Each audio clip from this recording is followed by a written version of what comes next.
Centro Evangelístico de Agua Prieta. Quiero escuchar un buen amén después de esto. Todos vamos a aprender el día de hoy. Claro que sí. Vaya abriendo su Biblia en Mateo capítulo 14, verso 22. Y si alguien no trae Biblia, va a salir en pantalla el verso o el texto de la palabra de Dios. Pero si trae Biblia, ábrala, porque luego hay unos versos donde Dios nos habla. Decimos, ya lo había leído, pero ahorita Dios me está hablando, esto está tremendo. Y usted dice, lo tengo que subrayar. Yo lo hago eso y hasta le pongo la fecha muchas veces cuando hay un verso que sobresale o una palabra que sobresale. Entonces, Mateo capítulo 14, verso 22 en adelante, mientras siguen buscando en su Biblia, quiero dar una bienvenida, después de dar a todos ustedes darles una bienvenida. Tenemos una familia que viene por primera vez, Kundo, la chica. Dios te bendiga, mi hermano, y su abuelita y su mamá, aquí están en la primera fila. Vamos a darles un fuerte aplauso a ellos de bienvenida. Qué bueno que están con nosotros, nos da mucho gusto. Y todos ustedes, qué bueno que están con nosotros el día de hoy.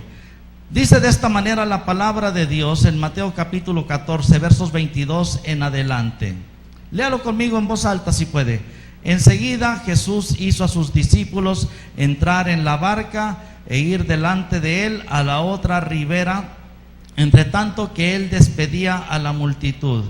Despedida la multitud, subió al monte a orar aparte, y cuando llegó la noche estaba allí solo. Y ya la barca estaba en medio del mar, azotada por las olas, porque el viento era contrario. Mas a la cuarta vigilia de la noche, Jesús vino a ellos andando sobre el mar. Y los discípulos, viéndole andar sobre el mar, se turbaron diciendo, un fantasma, y dieron voces de miedo, o sea, gritaron. Pero enseguida Jesús les habló diciendo, tened ánimo, yo soy, no temáis. Entonces le respondió Pedro y dijo, Señor, si eres tú, manda que yo vaya a ti sobre las aguas. Y él dijo, ven. Y descendiendo Pedro de la barca, andaba sobre las aguas para ir a Jesús. Pero al ver el fuerte viento tuvo miedo, y comenzando a hundirse dio voces diciendo, Señor, sálvame. Al momento Jesús, extendiendo la mano, asió de él y le dijo, hombre de poca fe, ¿por qué dudaste? Y cuando ellos subieron en la barca, se calmó el viento. Entonces los que estaban en la barca vinieron y le adoraron, diciendo, verdaderamente eres el Hijo de Dios. Y todos dicen, estoy predicando todos los domingos por la mañana una serie de mensajes que le he titulado, siempre busco algo que es lo que siento yo que es la necesidad en este tiempo del año, según lo que siento del Espíritu Santo es lo que comparto. Y ya llevo algunas semanas predicando sobre fe para tiempos difíciles. Así es como se llama esta serie de mensajes, cómo tener fe para triunfar, en otras palabras, en los tiempos difíciles. Y este es el octavo mensaje. ¿Por qué acabamos de leer este pasaje de la Biblia? Porque los apóstoles, amados hermanos, estaban pasando por un tiempo muy difícil.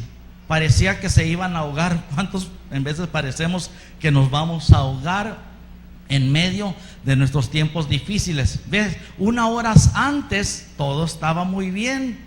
Estaban con Jesús. Jesús estaba sanando, estaba libertando, estaba haciendo tantas maravillas. Y los apóstoles, me imagino, se sentían orgullosos de ser parte de ese grupo que acompañaba a Jesús. Después de todo, lo habían dejado todo por Jesús.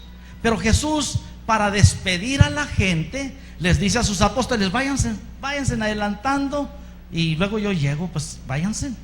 Resulta que él despide a la gente, y después de despedir a la gente se queda todavía el Señor a orar a solas con su Padre.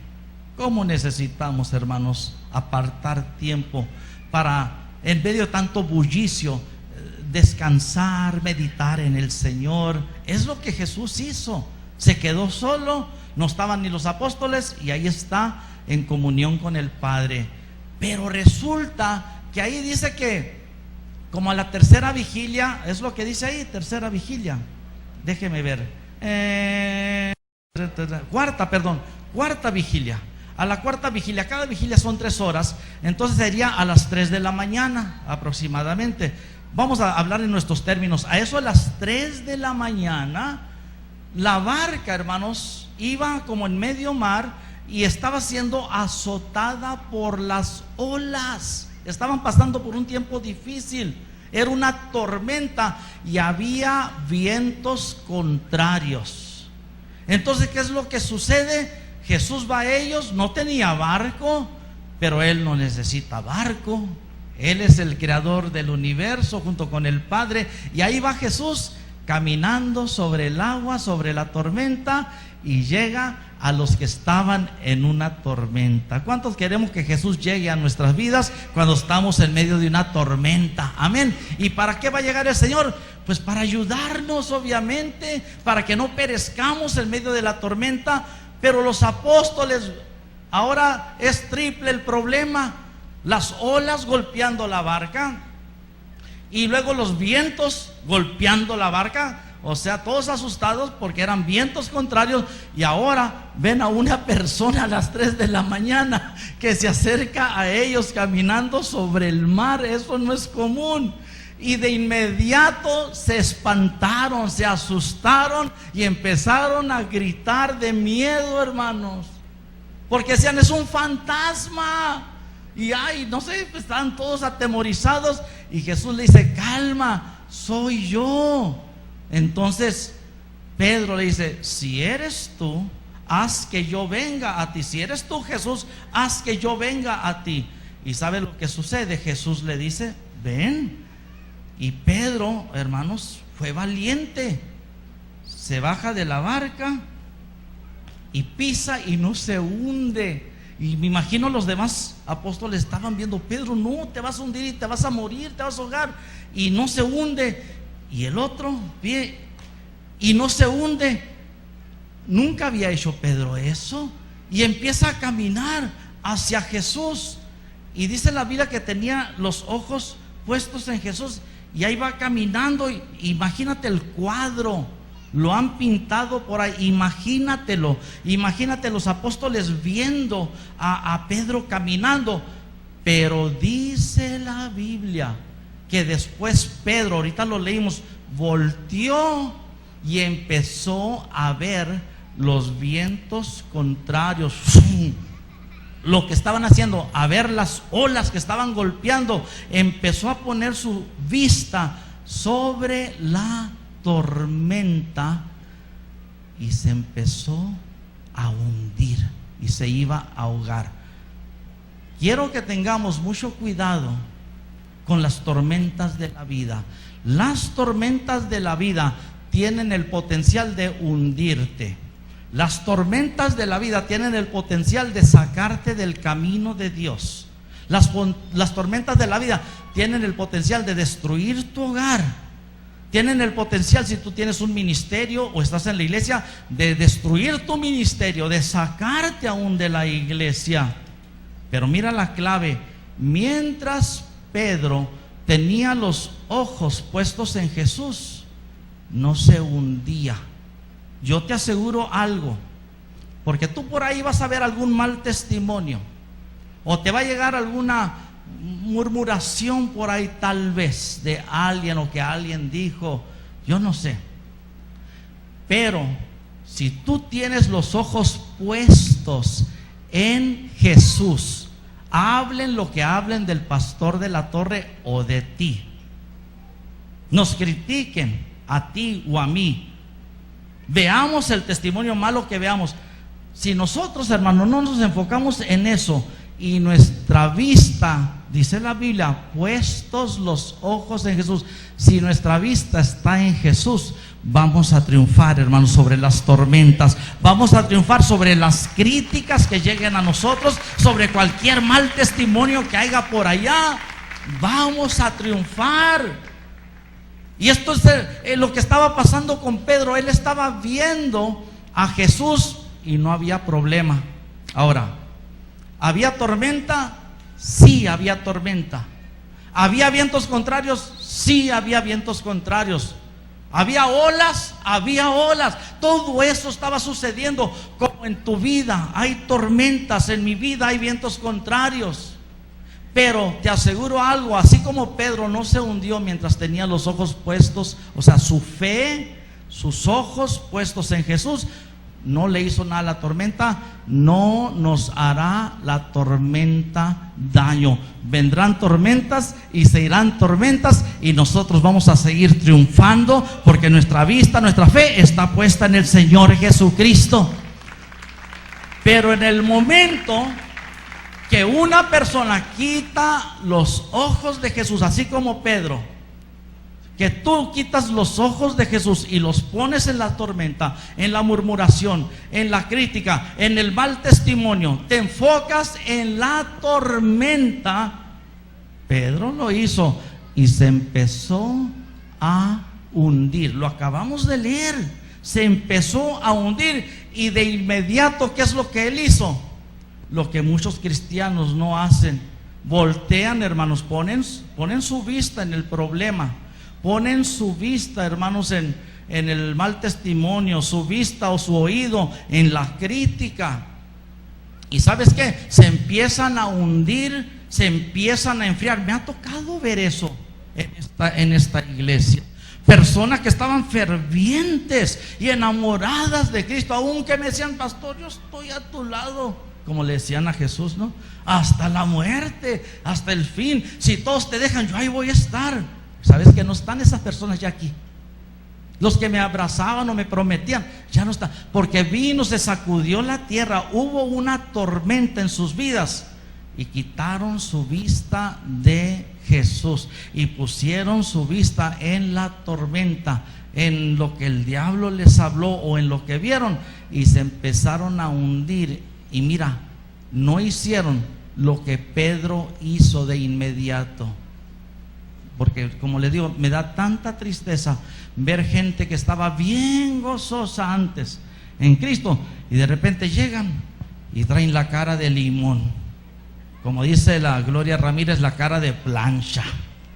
Ya no sonríen, y todos estamos gozándonos, y ahí anda el pastor corriendo por toda la iglesia como esta mañana. No digo que eso sucedió ahora, de que la gente estaba así, pero en otras ocasiones hemos alabado al Señor y la gente está como que está en otro lugar.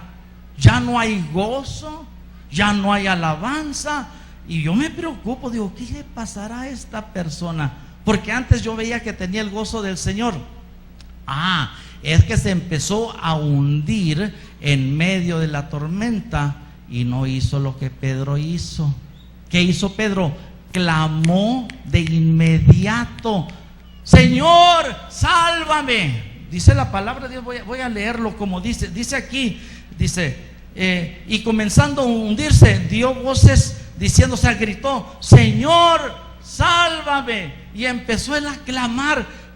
Es una de las oraciones más cortas en el Nuevo Testamento: Señor, sálvame. Era de una persona desesperada porque se estaba hundiendo, se iba a ahogar. ¿Y qué hace el Señor Jesucristo?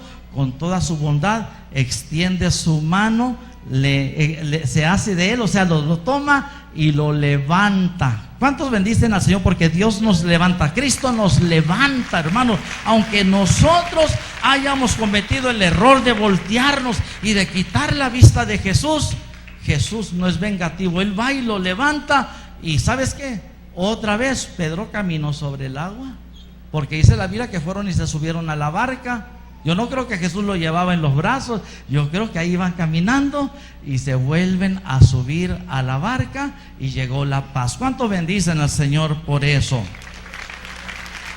Pero yo quisiera el día de hoy hablarte del enemigo de la fe, porque necesitamos fe, hermanos, para vencer en las tormentas. Primera carta de Juan, capítulo 5, verso 4, dice: y esta es la victoria que ha vencido al mundo, nuestra fe.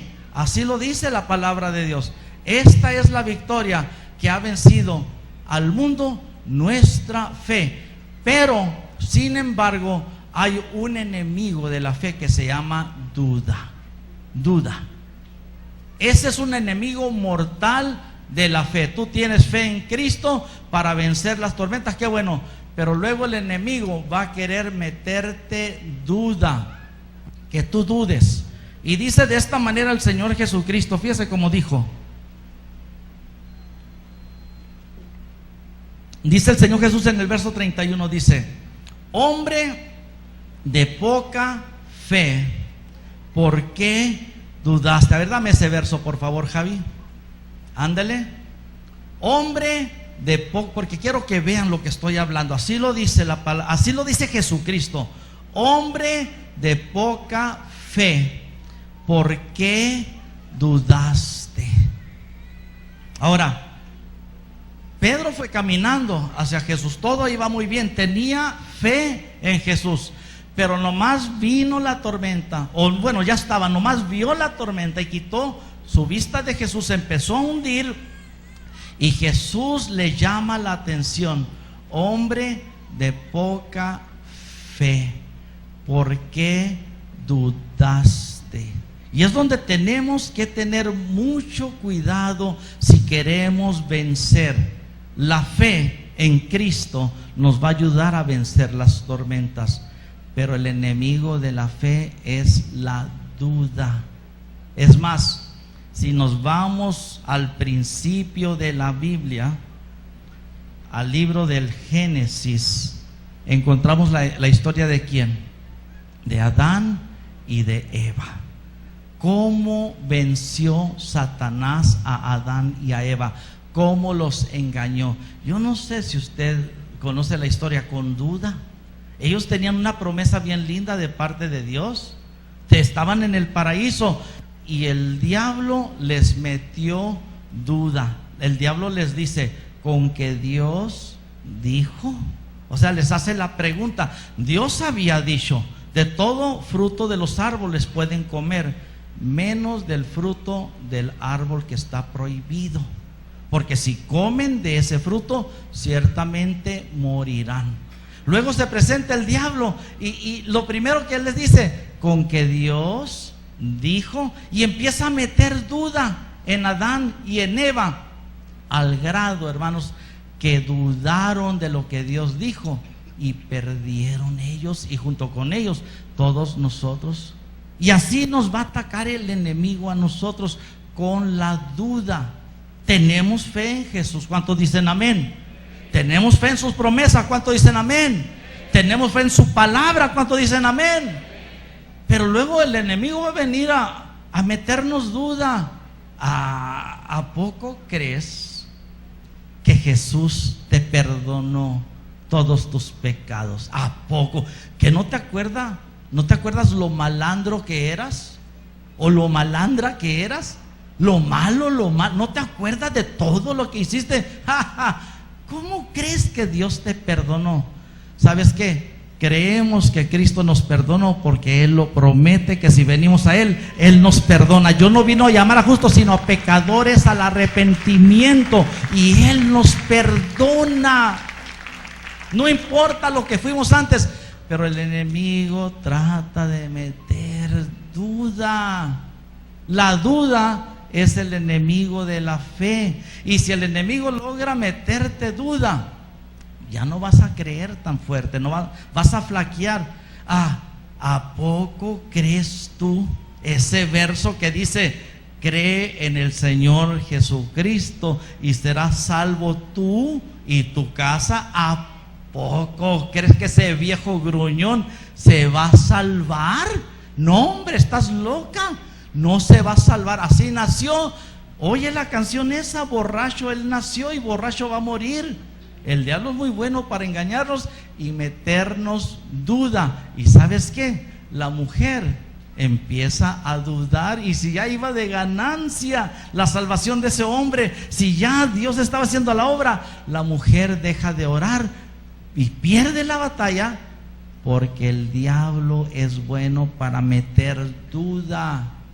Le dijo Jesucristo: hombre de poca fe, ¿por qué dudaste? Vamos a tener fe, hermanos, en nuestro Señor Jesucristo. ¿Cuántos dicen amén? Vamos a tener fe en Él, no en la circunstancia, no en lo que estás viendo, no en el problema.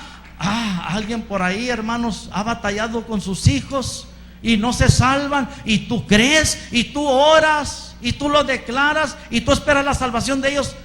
Pero el diablo es muy acomedido, va a venir a meterte duda. ¿A poco crees que se van a salvar tus hijos? ¿Estás loca? ¿Estás loco? No se van a salvar tus hijos. Y engaña el enemigo con duda, y al rato ni la mamá ya está en la iglesia, o ni el papá, porque le creyeron la mentira al diablo, y dicen: pues ¿para qué seguir en el camino de Dios si no se salvan mis hijos? Dios, hermano, mientras estemos en el camino de Dios, Dios está haciendo algo en la vida de ellos, y va a hacer que todo obre para bien a los que aman a Dios. ¿Cuánto dicen amén y alaban al Señor? Has estado enfermo, enferma, y estás creyendo tu milagro, estás creyendo tu sanidad, y no llega. Ahora, para muchos llega, para otros no llega todavía. Y el diablo es muy acomedido para condenar. Es más, él va a traerte gente para condenarte, para meterte duda. Y el diablo va a decir: ¿a poco crees que Dios te va a sanar?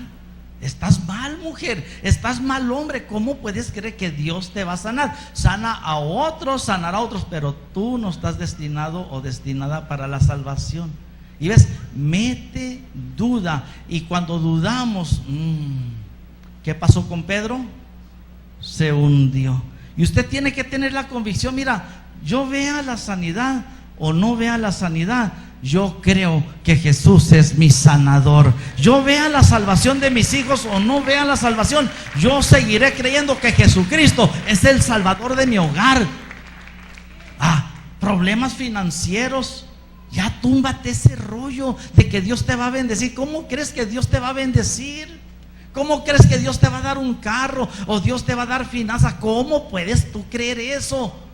Pon los pies sobre la tierra, así nos va a decir el diablo.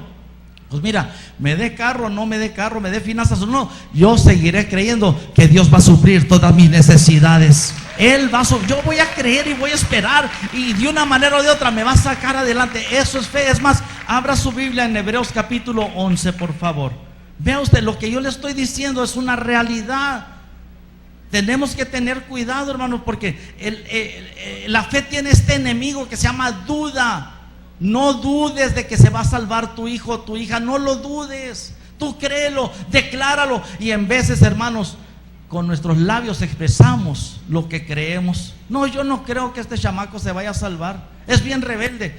Tú declara: por fe yo declaro que el Señor lo va a salvar, que el Señor va a tener misericordia de ella, la va a salvar, o va a salvar a mi esposo, o Dios va a suplir mis finanzas, o Dios me va a sanar. Hebreos capítulo 11, verso 1 dice: es pues la fe, dígalo conmigo, es pues la fe, la certeza de lo que se espera. Ahora vamos a detenernos ahí, por favor. Es fe, puedes quitar el texto. Es fe, la certeza de lo que se espera. Dígalo conmigo, la certeza de lo que se espera. Dígalo. La certeza de lo que se espera. O sea, yo estoy seguro. Eso es la fe. No de lo que ya tengo, de lo que se espera. ¿Verdad que lo que se espera todavía no lo tenemos? ¿Cuántos esperan aquí la salvación de su hogar completo? Yo estoy seguro, yo estoy segura que se va a salvar ese viejo o esa mujer, para que no sea tan feo. Yo estoy seguro, o yo estoy segura que Dios va a suplir mis necesidades. Yo no sé cómo, o sea, yo estoy esperando, no lo tengo el milagro todavía. Yo estoy seguro que el Señor me va a sanar, o segura, todavía no tengo la sanidad. Pero ves, la duda dice: no, pues yo creo que ya Dios no me va a sanar, ya Dios no me ama. Entonces es un enemigo que puede estorbar lo que Dios va a hacer. Entonces es fe, la certeza de lo que se espera. No dice la certeza de lo que ya tenemos. de lo que se espera.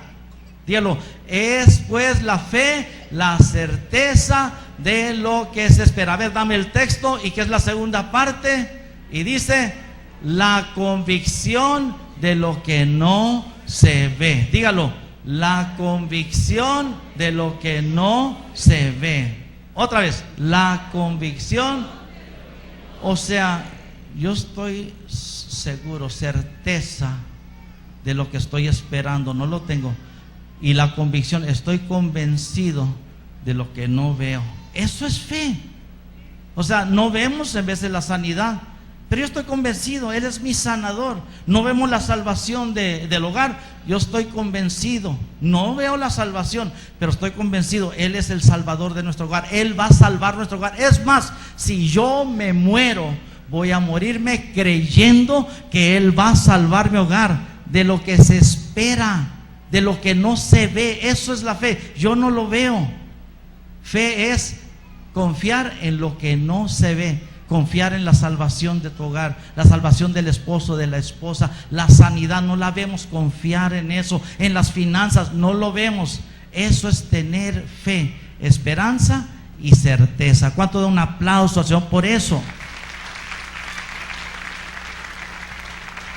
Y el enemigo de la fe, porque queremos ganar, hermanos, en medio de las tormentas, esta es la victoria que ha vencido al mundo, nuestra fe. Pero si tú le agregas duda a la fe, te hundes. Pero si tú dices, a pesar de todo, yo espero, a pesar de todo, yo creo, aunque no vea las cosas, aunque no han llegado todas las cosas, eso es fe. Y sabes que muchas personas en vida van a ver, hermanos, que se materialice lo que han creído o esperado, y otras personas no.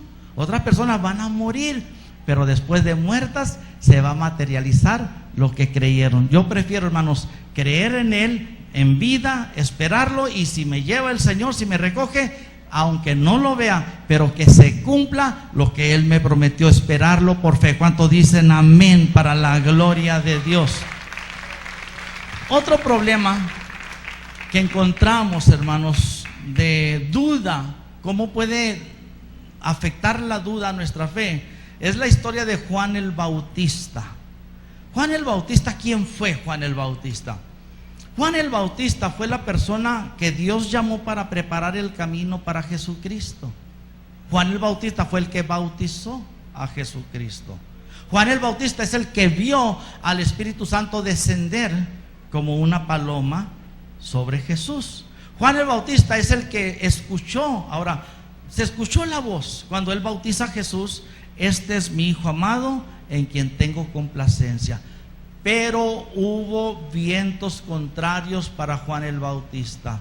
Lo arrestó Herodes, porque Juan el Bautista predicaba muy duramente. Se enoja Herodes, lo arresta, lo pone en la cárcel, y allí en la cárcel, hermanos, él sufrió ese ataque de la duda. Él sabía quién era Jesús, pero viene la duda a él.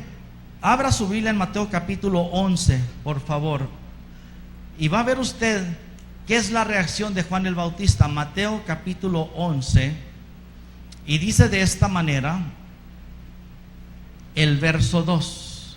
Si lo tiene, vamos a esperar un momentito.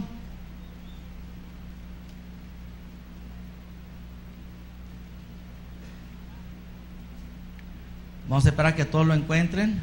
¿Ya lo encontraron? Ok, y para quienes no lo han encontrado, va a salir en pantalla. Dice de esta manera, Mateo capítulo 11, verso 2.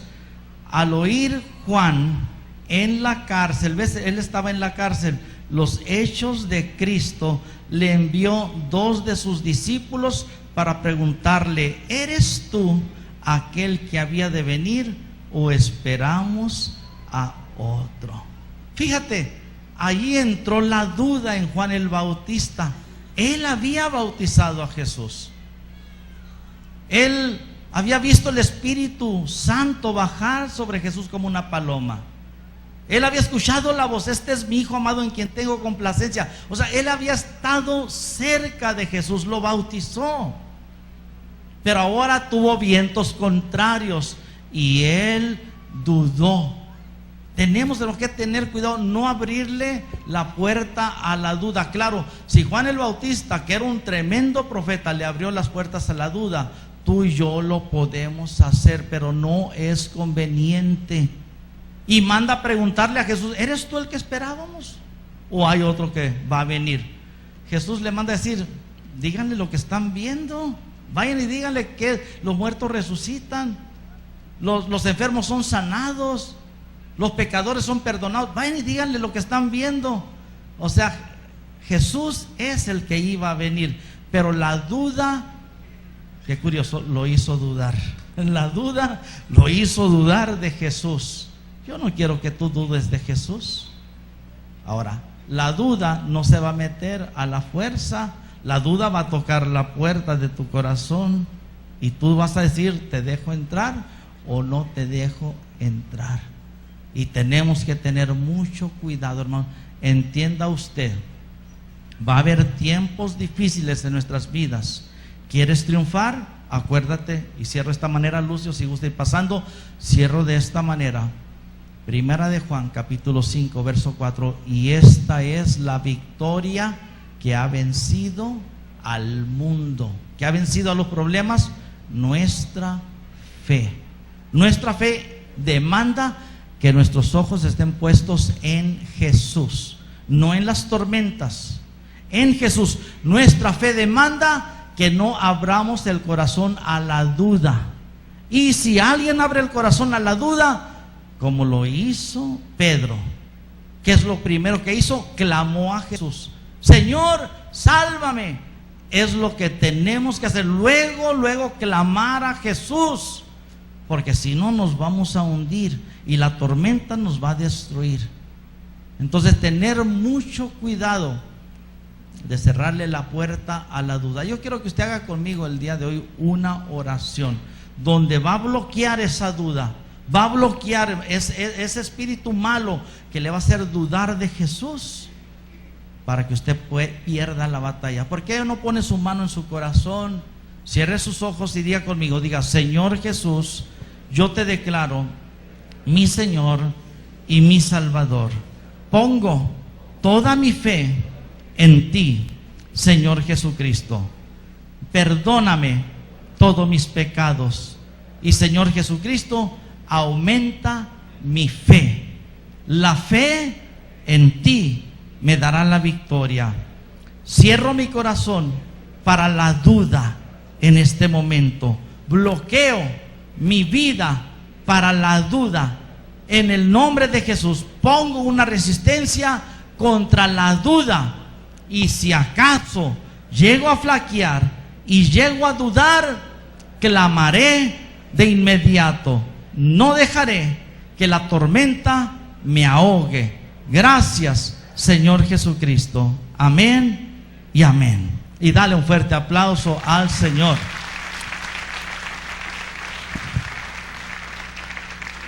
Hemos estado aprendiendo sobre la importancia de la fe para vencer en las tormentas. La importancia, porque todos tenemos tormentas.